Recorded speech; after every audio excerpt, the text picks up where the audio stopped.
So this is where we begin.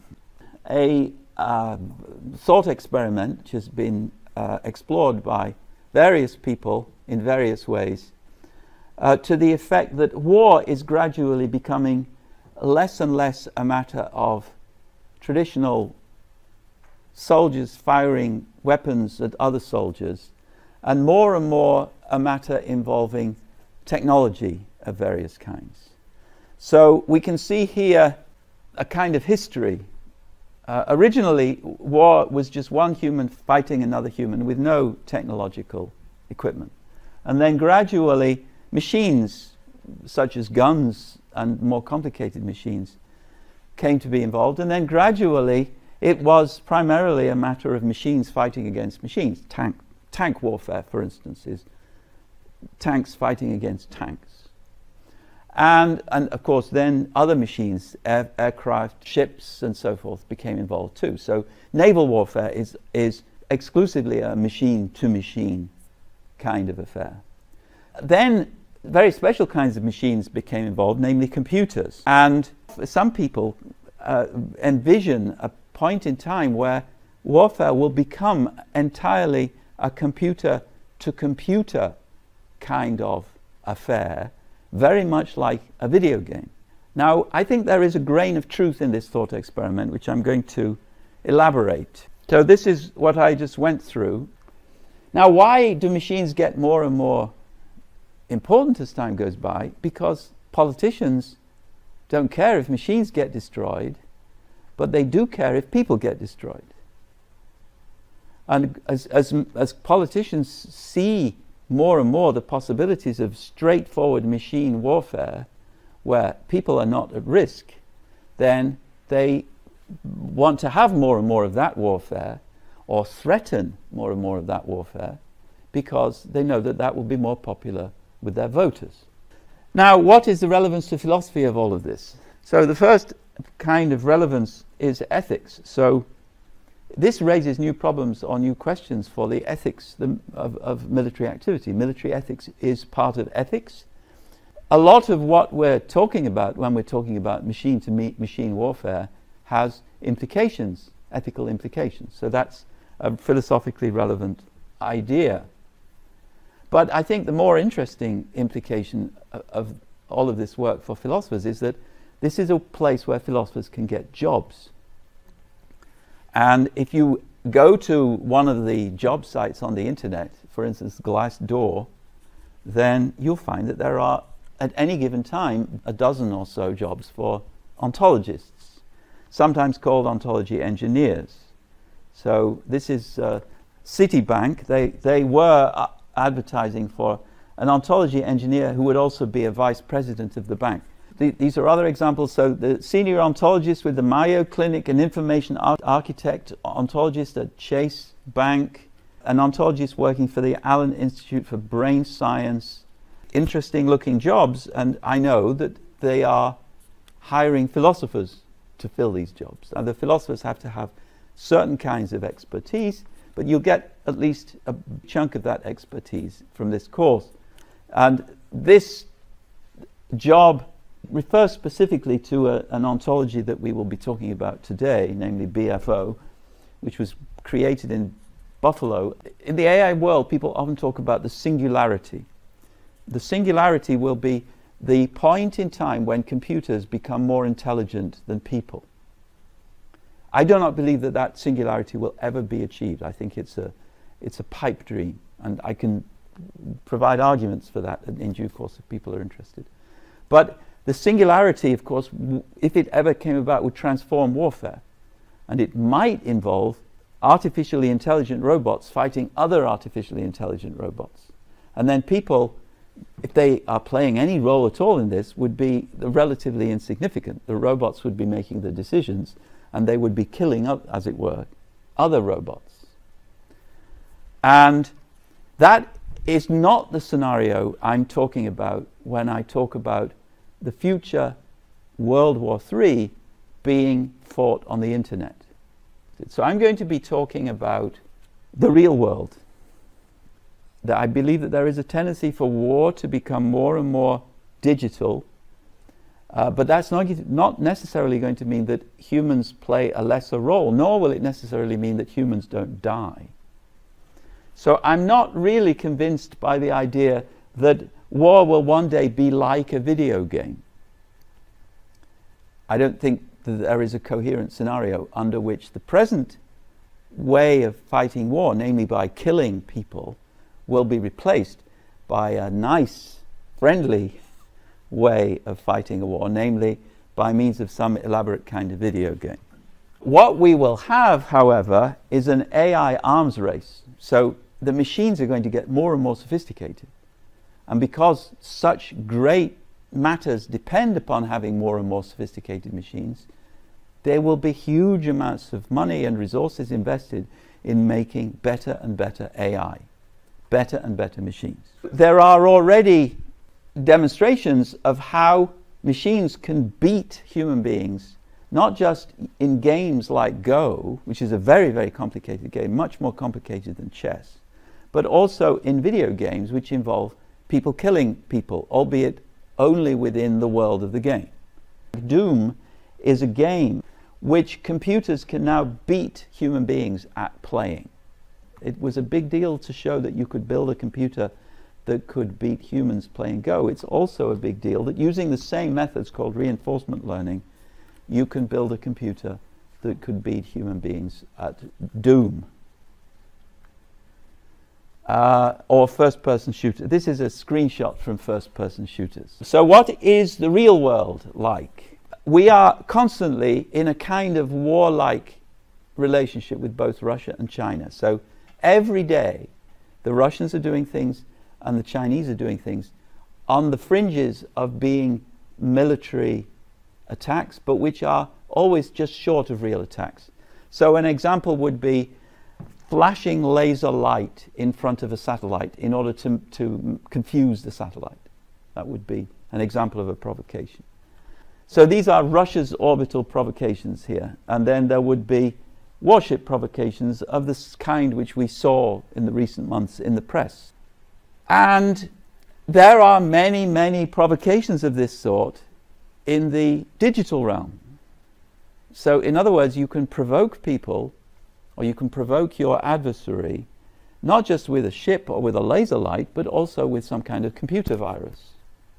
And they keep track of these so-called cyber incidents, and the Chinese are responsible for the largest number. And then the Russians are responsible for the next largest. The United States is relatively gentle and kind in this respect.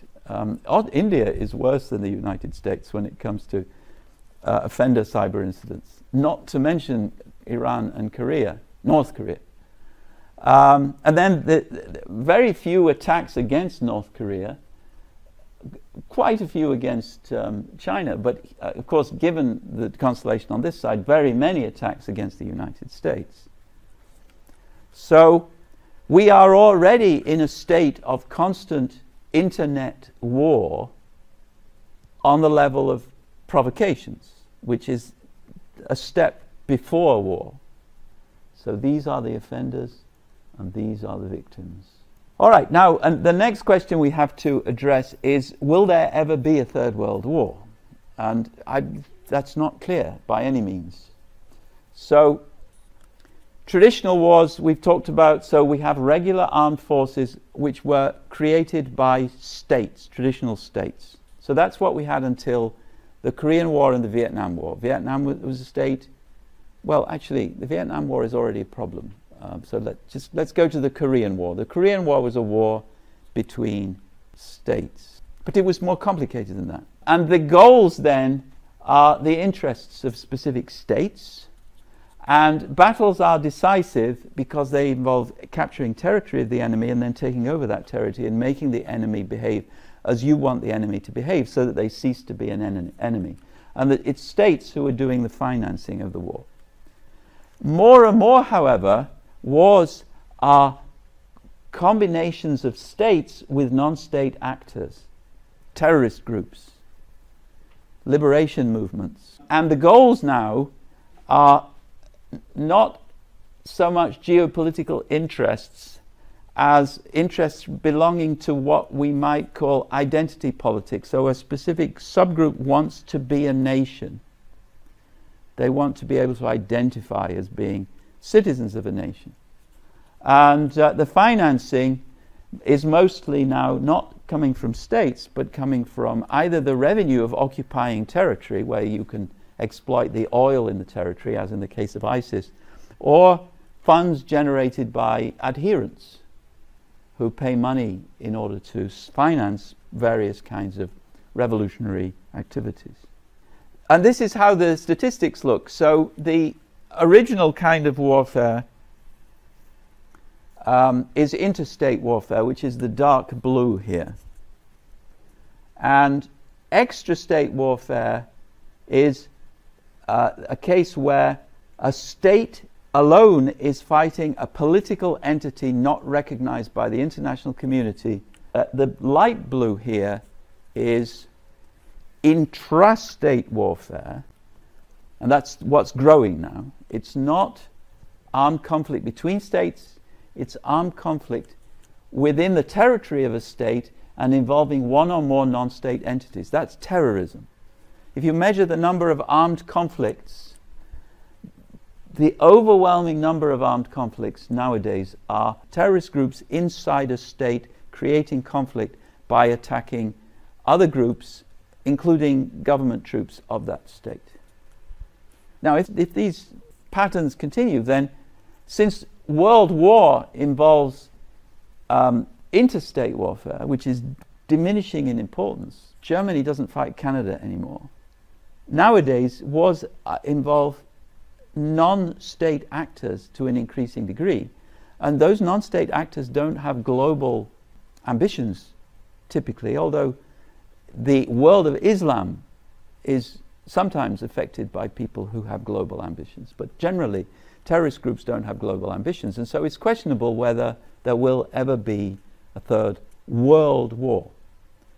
But there will be more wars, and so the question originally raised here, will future wars take place on the internet, is still a question that it is interesting to speculate about.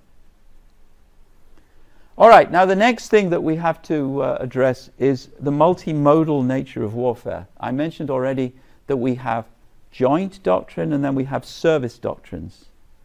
The reason why we have joint doctrine is because doctrine is formulated to help train troops.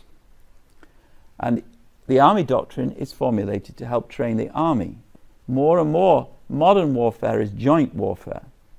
And so you need joint doctrine, which will be shared by the army and the navy so that they can fight in a coherent way because they have common training.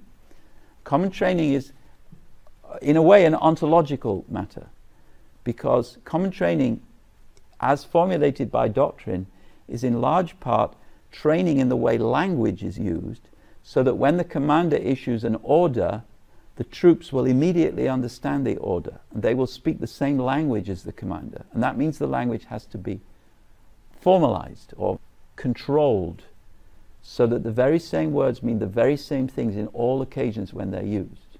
And that's exactly the goal pursued by ontologists, as we will see.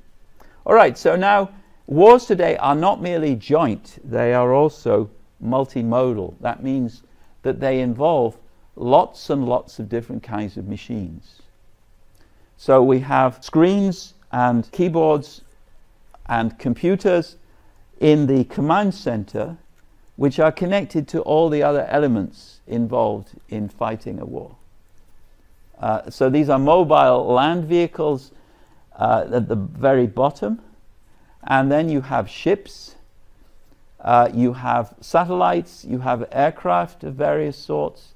You have satellite dishes all over the world, including in Greenland, which are collecting signals from the satellites in the sky, but also from all of the various different units in the air and on the ground. And all of that information has to be connected together and made available to the commanders and the planners and so forth. And this is another reason why ontology is important, because for these things to be connected together, all of the units involved have to use the same language. And that means you have to have a controlled language, which is what an ontology is. Now, of course, this makes it look simple because we're only showing the what in the military world are called the blue forces, but there are also red forces who are the adversary, and they're trying to infiltrate themselves into the communication systems of the blue forces, which makes it even more complicated because all of these lines of communication have to be protected against infiltration. And this is just information warfare we're talking about now. So because war is multimodal, there are many, many different lines of communication connecting the various modules, and those lines of communication are targets themselves. And the individual soldier, it becomes pretty much a machine. So there are computers everywhere in the uniform of the soldier, in the helmet of the soldier. And the soldier is trained to use those computational enhancements of his body in fighting wars. And he thereby becomes connected to the entire system, the entire multimodal system which surrounds him or her. As I said, all of this electromagnetic environment is contested. That means that it all has to be protected, because the very communication systems which connect the various pieces in this entire multimodal structure are attack points for the red forces. And similarly, the connections that form the communication systems of the red forces, the adversary, are attack points for our forces. And so we have an arms race also here. And that arms race is as important as any traditional arms race to build better, bigger, stronger, faster missiles, for instance. To build better protections for your communications is just as important for modern warfare as building better weapons. And now it's not only military communications which are important. We have information about the sentiment on the side of the population of the adversary who might start a war. We have all kinds of non-military activities and non-military machines involved in any future war. For instance, not all satellites are military satellites. There are many civilian satellites. We're getting lots of data from those civilian satellites, but the civilian satellites are also in need of being protected. And similarly, there are land-based civilian communications which we have to protect. And most importantly, there are land-based services like electricity and gas and water and food which we have to protect. And that's one reason, the first reason why a future war fought on the internet will give rise to deaths, because all of those services are targets of digital attack. So if you destroy the electricity system of a country, then you are going to bring about lots of deaths.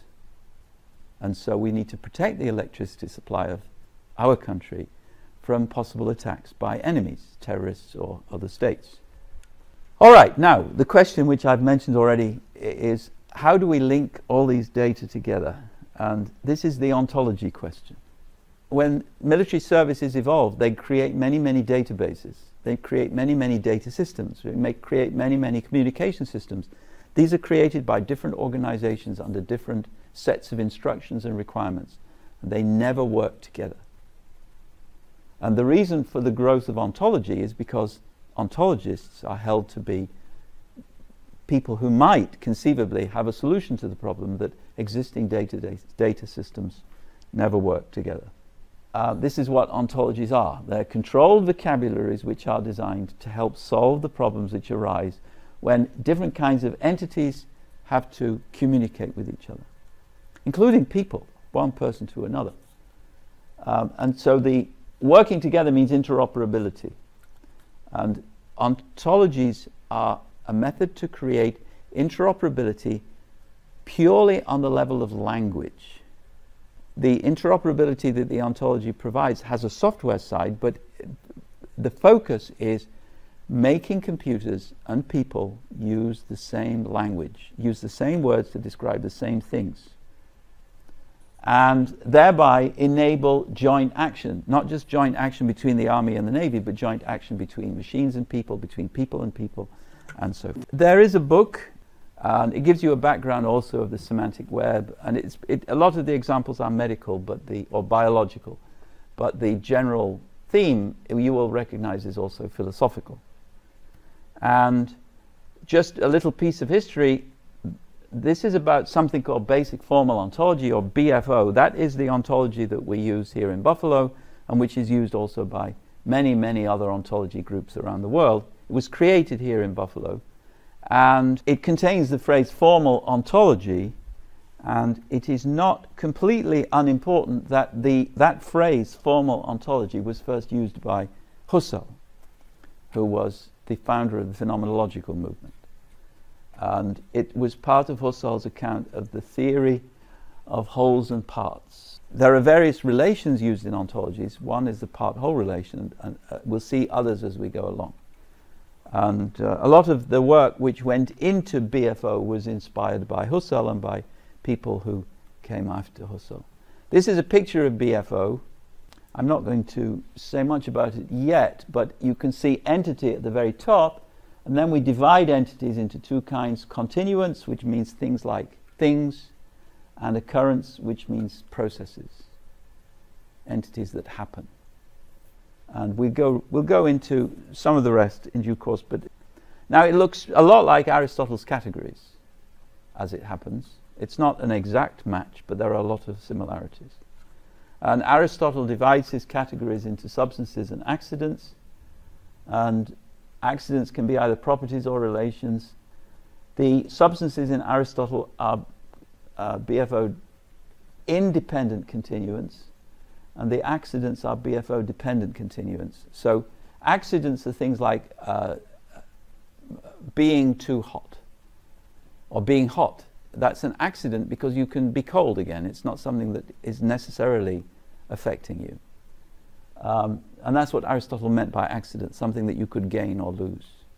Dependent means that you can't have these things without these things. So you can't have a suntan unless you have a body. Body is here and suntan is here. You can't be in love with somebody unless there is you, which is an independent continuant, and the thing you're in love with. That would be a relation. And what Aristotle did not really do well is activity. So that is a new kind of entity. And that corresponds to BFO occurrent. We have independent continuants, which are people, dependent continuants, which are attributes, and occurrents, which are processes. That's the basic architecture of BFO, and we'll see more about that later on. We use BFO in order to extend the gene ontology into other areas of biology. So the gene ontology includes the biological process ontology in green here, the molecular function ontology in orange down at the bottom, and the cell component ontology, which is in the yellow part here. BFO was the overarching architecture which enabled us to create connections between various other ontologies, to create interoperability between ontologies. And that's what this book is about. Building ontologies with basic formal ontology means creating suites of ontologies like this to cover some domain. In this case, the domain is the entirety of the life sciences. Now, the interesting thing is that the army became interested in what we'd done with biology, and over the course of the years, this led to the International Standards Organization creating a standard, which is down at the bottom there, which is basic formal ontology standardized by ISO. And that is the first serious piece of Aristotelian Husserlian philosophy which has ever become an international standard. And it's interestingly, it's an international standard not only of the International Standards Organization, but also of the International Electrotechnical Commission. And that's because BFO now creates a kind of standard which other ontologies can be plugged into. And that plugging into is a little bit like the standard plugs and sockets which are defined by the International Electrotechnical Commission. All right, so this is an example of definitions which ontologies allow. They're both kinds of warfare. Kinetic warfare is warfare which involves hitting something physically, and non-kinetic warfare is warfare which involves other things which are not hitting with. They are using whatever it might be, sound, light, fake news even, or psychological methods of various sorts. Even if the next war is fought on the internet, we will still need to defend our internet capabilities using kinetic warfare. And so we'll never get rid of kinetic warfare. It seems to be a reasonable hypothesis. We will need to defend our cyber infrastructure physically. And so, will the next war be fought on the internet? Probably, but not only. Because however important the internet is, it's still going to have to be defended against physical attack. And that means that our cyber infrastructure has to be defended against physical attack. And so if you look at the way war fighting machines are structured nowadays, many of them look like this. This is a server. It's an armored internet server.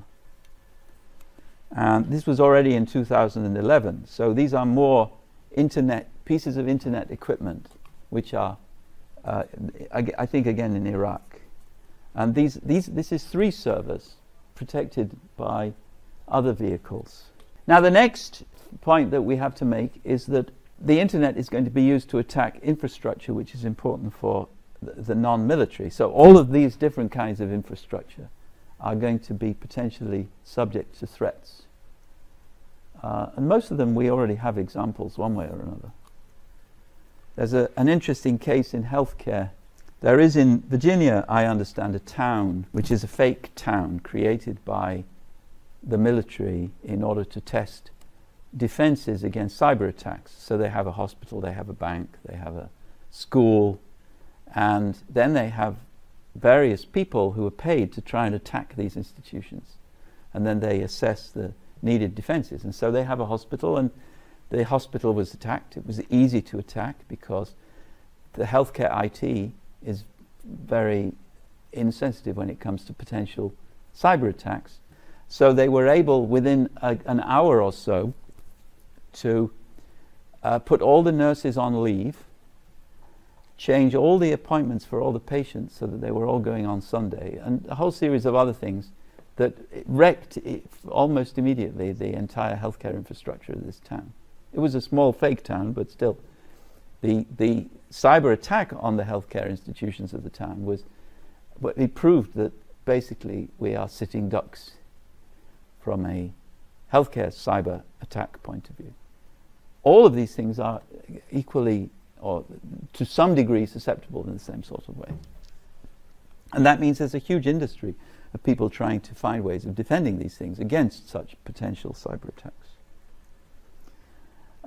This is a movie poster about what happens after such a cyber attack. Things start to catch fire. The fire brigade cannot be brought in because the phones don't work, amongst other things. Now, one of the popular assumptions in some circles used to be, I'm not sure this is so popular anymore, it used to be that AI will provide protections, that we will be able to use artificial intelligence in order to create the needed protections of all our civilian infrastructure against potential cyber attacks. But the problem then is, of course, that the enemy can use AI too, and then we have the AI arms race, because they'll be trying to find AI that can beat our AI, which is trying to defend our health care institutions and electricity supply and so forth. The question he has up here is, are we talking now about real engagement, or are we talking about virtual engagement? Now, reinforcement learning in AI means virtual engagement. Computers fight computers in a friendly environment in order to increase the sophistication of the AI systems which computers fighting with computers lead to. So the way in which AlphaGo, which is the software which can beat human beings playing Go, was built, was to have computers play billions and billions of games of Go against each other and optimized for the successful strategies. And that's a major part now of how AI is addressing the AI arms race, by building AI systems based on reinforcement learning where the systems fight each other. So we will create a kind of AI arms race in order to increase the power of our own AI and thereby beat the Russians or the Chinese in the real AI arms race that we are currently involved in. And that's already a war. That AI arms race is already a kind of war. All right. And it's not, I mean, there is no ethics for this kind of war. We have ethics for kinetic warfare, but we don't really have anything that we can rely on in the way of ethical principles which will be adhered to by states participating in cyber warfare. And that is an interesting question. All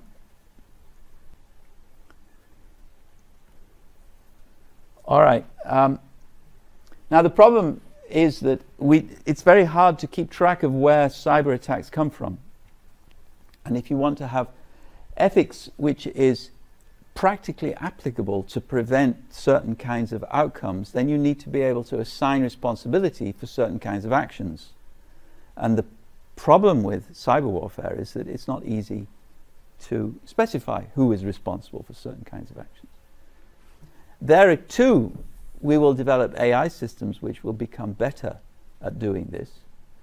And we will develop ways of using those AI systems in intelligence analysis, which is what this course is about, so that we can detect in a better and better way the sources of cyber attacks. But the adversary will be developing equal and opposite improved ways of disguising where cyber attacks come from. So we're going to have an identification for determining ethical responsibility purposes arms race also.